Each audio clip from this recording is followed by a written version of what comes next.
Welcome to InSpire. My name is Rich DuBose. I'm Director of Creative Ministries and Church Support Services for the Pacific Union Conference. And we're here once again to celebrate the arts, to talk about spirituality and creativity and how the two may be connected. And we have a great lineup of guests with us today. And I'm going to just ask them to introduce themselves and tell us about themselves. Lolo? My name is Lolo Santosa. I own Toko Toko. That's my ministry. I work in fashion and retail. And I do it because I really want to bring beauty and kindness back to fashion, the way that I think God intended it to be. My name is Ed Guthro, and I'm an art director, and I have a graphic design studio in Boise, Idaho. And mostly I work in print, design, illustration, photography, but also like to write, but basically storytelling, you know. Hi, my name is Manoukian, and I have a couple of ministries I do. During the week, I combine nursing and music. Basically, I'm an educator, but I use music also to reach out to my students about the gospel. But on the weekends, I like to be a little more on the creative side, so I write music and I go to local churches at this point, but I'm also open to go to different churches and do my music ministry. So I work in the music world to reach out about the gospel. My name is Tanya Musgrave, and I am a filmmaker photographer. And right now, I'm working as a creative director at a nonprofit media company in Idaho. Okay, great. So, you know, what you've just done, it was very abbreviated, but you've shared with us your stories. You know, very, very brief thumbnail sketch, if you will, of your story. And the focus of our presentation today is on storytelling. And I want to just throw out the question, how significant do you think storytelling is to our culture today? I mean, how big is storytelling? Have you seen any movies lately? Okay. Pretty big. It's pretty big. Anybody else? I think storytelling it's almost like the canvas, if you will, for me in what I do.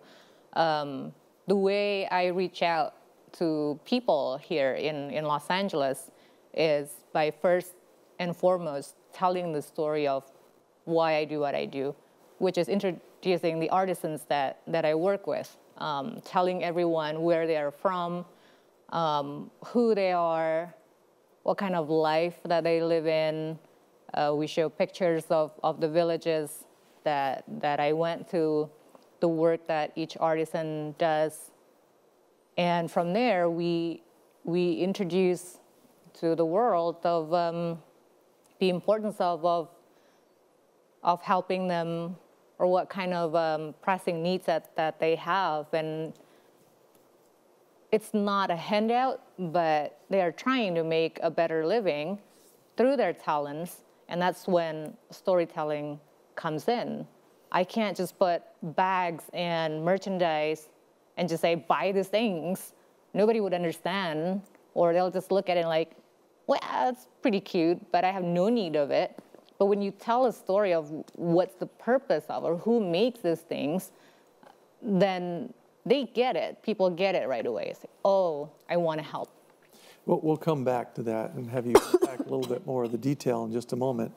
But someone else, how big do you think storytelling is from just your perspective in the world that you kind of move around in and work in?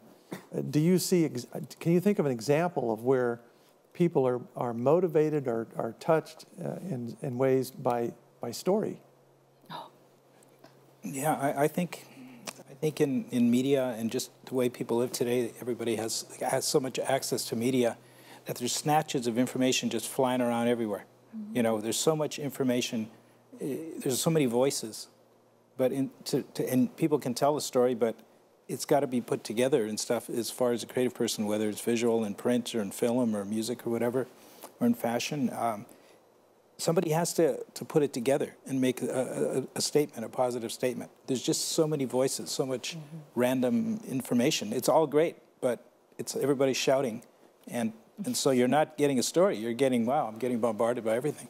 But an artist can tell a story. You know, I was going to say, I use it both ways. So during the week when I'm working with students, you have to tell the story in a nice, sweet way.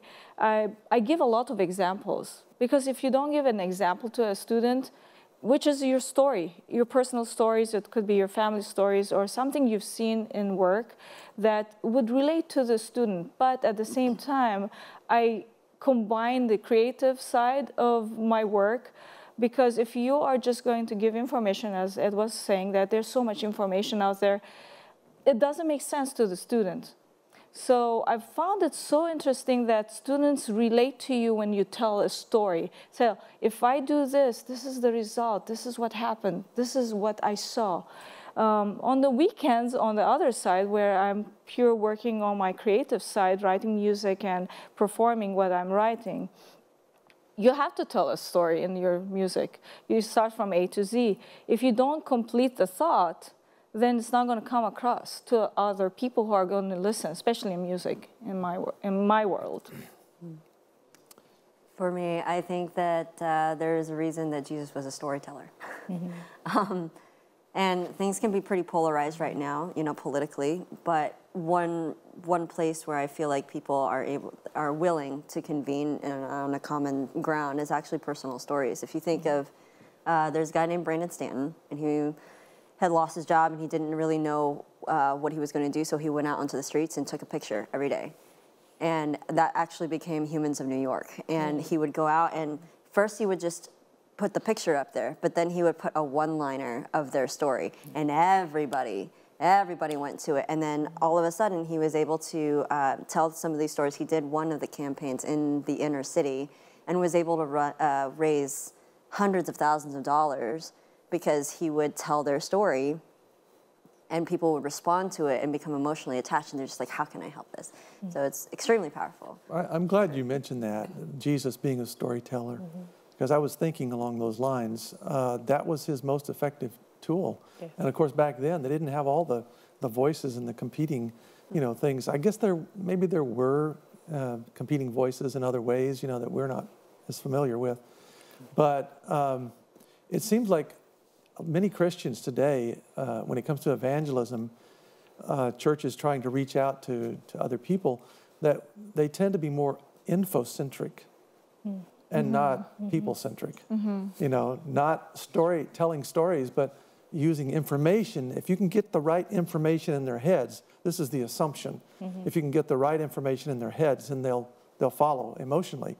But that doesn't necessarily follow through, does it? You know, it's the story that brings people, you know, and then the information they're willing to listen to and buy into maybe as time goes by.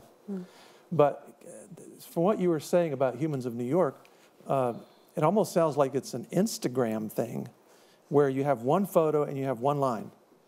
Is that how it works? Well, it started off on Facebook. He would just put up a picture, and his mom, I mean, he did that for a year, and his mom's just like, what are you doing? Go get a job. Yeah, pretty much. But I mean, it just so happened, I mean, he would go up and he knew how to engage with people. That was his main talent, is he knew how to engage enough to, you know, have an arsenal of questions, or maybe not even any questions. He'd just be like, hey, I really, like, do you mind if I take your picture? And people would be like, hey, I actually recognize you. I recognize your work. I saw your shot.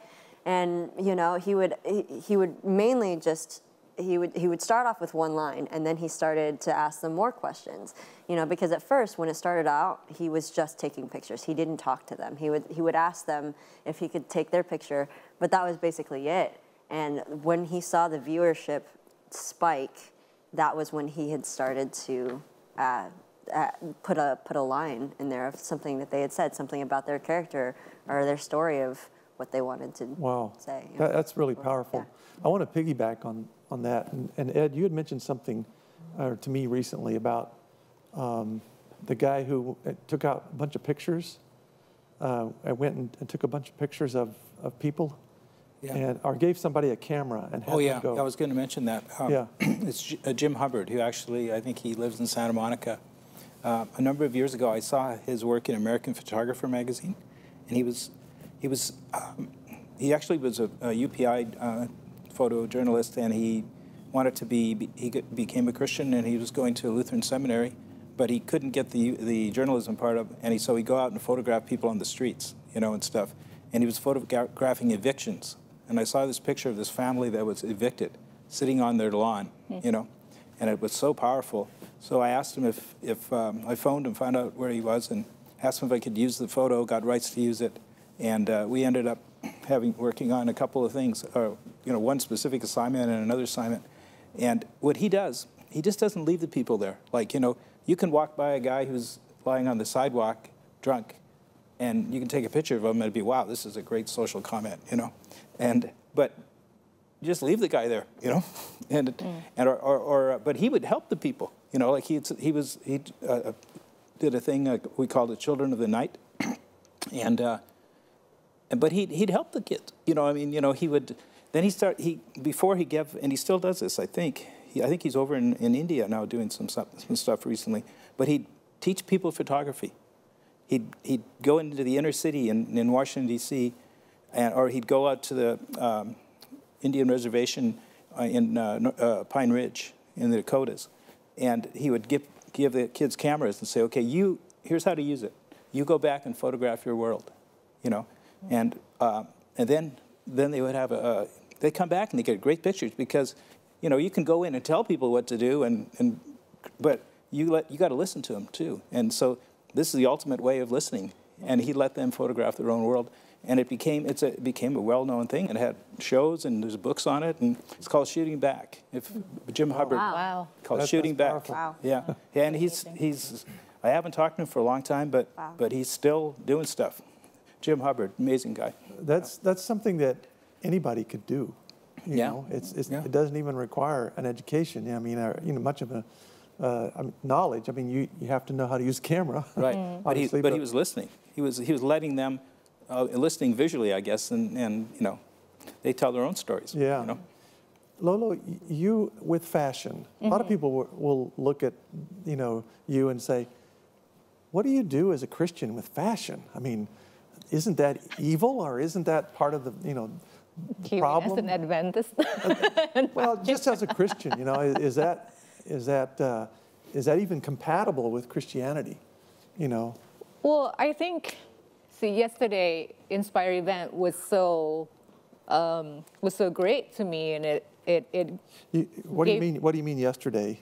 The InSpire event, when we talked about God is a creator. Okay, so let's just back up. Okay. Yesterday we had an event. It was a gathering called InSpire. Okay. Okay, and it's where we bring together a bunch of creatives.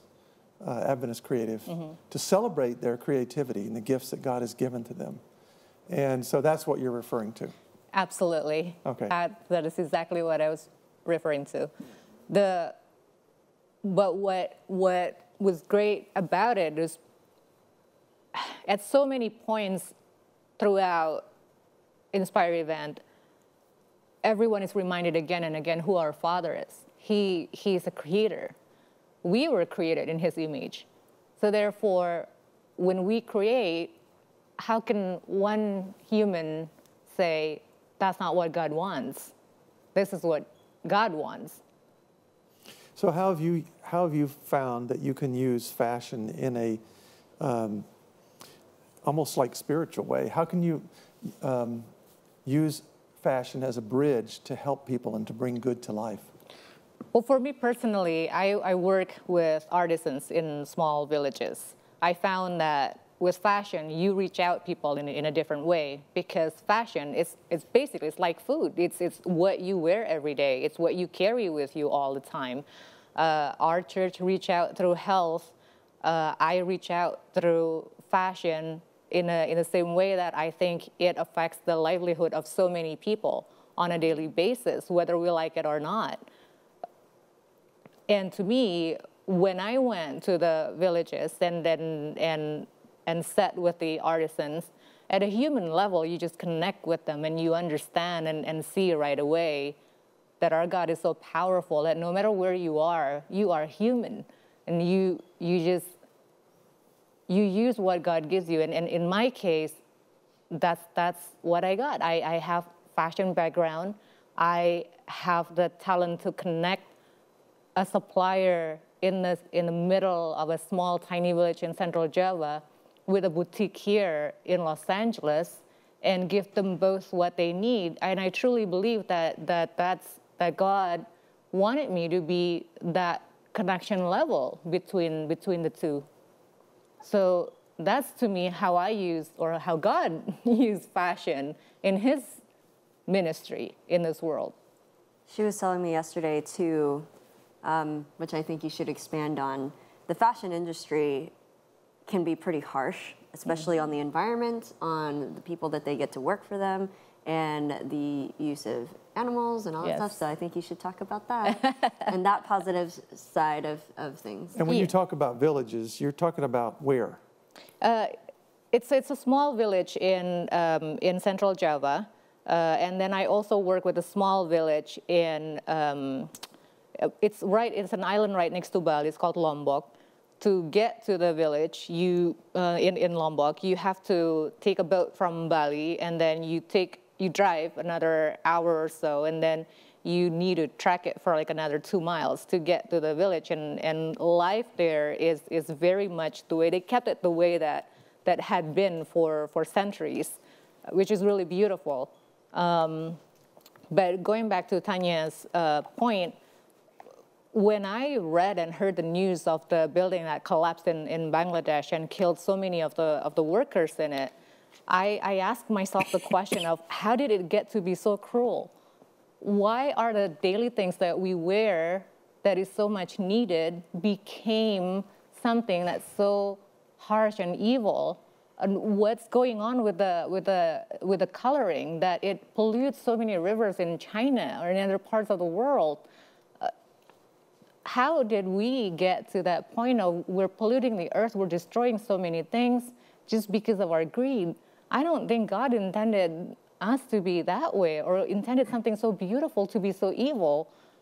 But then at the same time, then the challenge is, then how do we make it good again?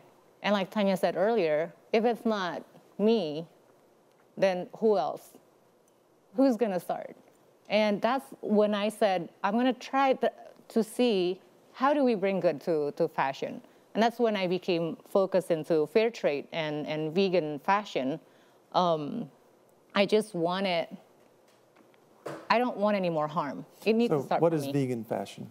Vegan fashion is basically, I don't use any animal products in any of the merchandise that we create. There's no leather. If there's leather, it's fake leather, fake wool. There's nothing, there's no animal products at all in it. I don't condemn anybody who wears or uses it. Sure.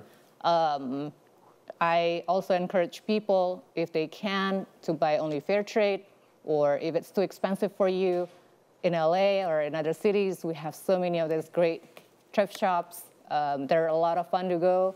Recycle, recycle, recycle. That's vegan fashion. And fair trade means? Fair trade means that we make sure that the people that work for us get paid the wages that they should be receiving.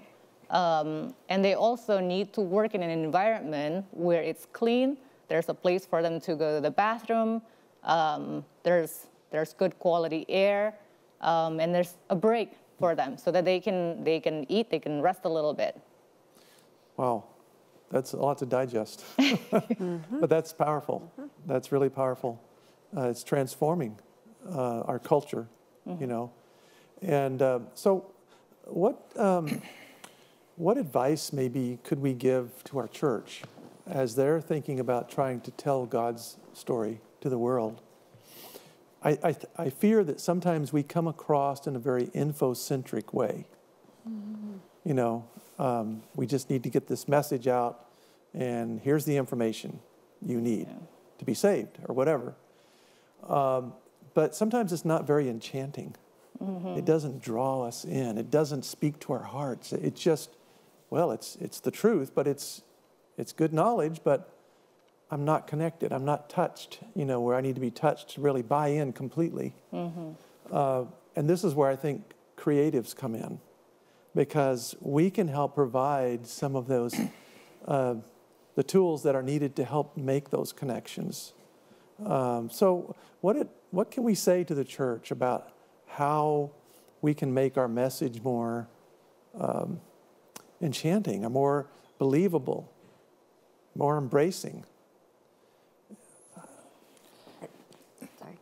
Oh, go ahead. It's okay. I think, sorry.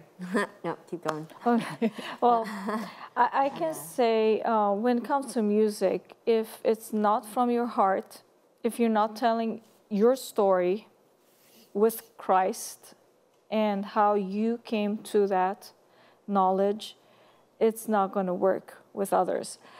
I found it very important. There's so many musicians out there, in my case, that everyone can. There's so many people who have taken lessons and they can play something on their instrument. So performance is not enough. It's not enough, exactly. That's the point, you're saying, info is not enough. We need to be creative in the sense that you need to be honest with yourself. When you're writing that music, you have to be genuine. And if you're genuine, others will hear it too. If you don't perform in a genuine way, also they feel it. If you're angry, they feel it. Even when I'm writing music, if I'm angry or sad, it's coming out. It does come out. And your personality also shows in your music when you're either writing or performing. So it's the same thing. So I always say to my students in school, it's not knowledge, it's wisdom. And then you don't use it in snippets, because if you do that, they don't know the big story. You start with small sections. You can't just give a baby everything. You have to give in small portions, and then when they grow and they can digest, you will give that information. Same thing with music. So I do give something that would work for them. It might not touch the hearts of everyone, but I know that if it's genuine, people will feel it. Just say your question really, really quick again. I'm just wondering how we can, as a church, can be, without throwing out the information, Yeah, okay. how can we be more people-centric and really touch in people's hearts? Okay. I think for me, the advice that I would give the church is to not be afraid of relationships that extend beyond the church. And I'm talking about I'm not talking about just like, oh yeah, we witnessed to these people and that kind of thing. Like salt of the earth, you can sprinkle the salt and leave away, and just leave, but that's not how it works. If you think about when was the last time that somebody gave you charity and you were changed? I mean, because is that really how you change? Just like, oh yeah, thanks, you gave me this shirt, but hey, I do actually connect to the fact that you want to know what my story is, and it's not just that, you want to help me too. It's not just like sprinkling the salt and leaving. It's, hey, I'm actually interested in your life. I care about what you're going through, and even checking in with them, just being like, hey, how are things going today? And not being afraid of connecting, because that's what we're supposed to do. I think right now, a lot of the times, the church likes to support itself, and that's great. That's great. We need that support, but it needs to go somewhere. That support needs to go somewhere, and we need to be able to make those connections with people who are outside of our church. Yeah, I really liked what you said recently about connection, the importance of connection, connecting with people. That's really powerful. Yeah, to piggyback on that, I think, we as or churches like to say, oh, we want to reach out to the community, but when they do come, community comes to church, then church goes, oh, maybe that kind, but not your kind. So what are we doing? Where that level of being brave enough to embrace the way that Jesus embraced. Would you invite them in your home? That's always a good indicator. Yes. Right. Yeah. The thing is that also when we're being creative in the church, not everywhere, but I've noticed some of the places in our own church, they're just focusing on the feelings. It's like, okay, you got the feeling, okay, we connected that few minutes in music, but then tell what's it about. You're just cutting there. You start the emotions, which we shouldn't be focusing only on the emotions. It's part of it. It's part of that whole big picture. And we're not reaching more than that few bars in our music. I was just thinking, maybe a good thing to tell the church is there's more than one way to tell a story. You know, like, and maybe something's been working really good, you know, to get the gospel out for a long time, but maybe now there's new ways of doing it. And when I was teaching, I learned so much from the students. People like Tanya were there, and there's a whole bunch of people out there. Tanya's exceptionally good, but there's a lot of other people, you know, that are working and they want to tell stories, and they're merging their faith with their creativity, and let them tell their stories, you know.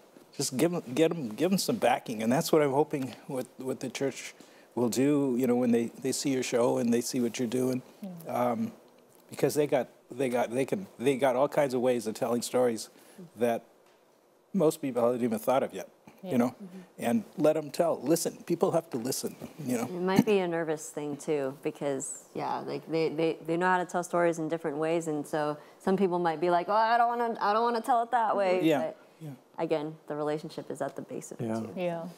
Yeah. But let them interpret their stories, you know, get out there, you know. This is actually really good, because my church is going through exactly that right now. We are, well, in the secular world, I guess it's called rebranding. I feel a little guilty applying that towards the church, but I think the church needs that. And I've been very blessed that the senior pastor at my current church is a very open and very receptive to ideas, and he himself is a very creative person.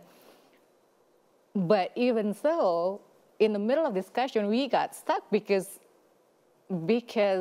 we are so used to the idea of what Adventist churches say, and then not to put anything down, but will this be approved by our conference? That's another thing. That's another question. What kind of a church are we? So many Adventist churches in our area. There are probably about 4 or 5 Adventist churches.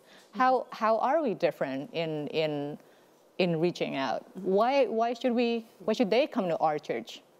That's a good question, and obviously we could keep going here, but our time is up. Okay. We've come to the end of our 30-minute segment, and once again, you've joined us for a time of exploring creativity and how it can be used, and we thank you for coming and being with us.